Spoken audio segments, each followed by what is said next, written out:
मैं पहले सोचती थी कि अगर मैं लोगों के साथ अच्छा बर्ताव करूंगी तो वे भी मेरे साथ अच्छा करेंगे।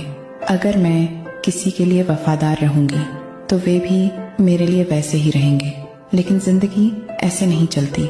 कुछ लोग आपकी अच्छाई का फायदा उठाते हैं। वे आपके सब्र को आपकी कमजोरी समझ लेते हैं। वे आपको इस्तेमाल करते हैं, आपका साथ लेते हैं और फिर आपको भूल जाते हैं जैसे आप कभी थे ही नहीं।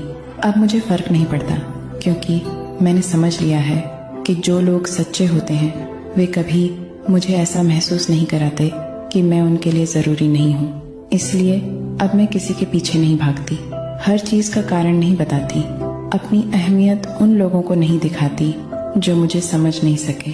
अब मैं अपने तरीके से जीती हूँ, अपनी शांति को सबसे ज्यादा जरूरी मानती हूँ, अपने लोगों को सोच समझकर चुनती हूँ और किसी से भी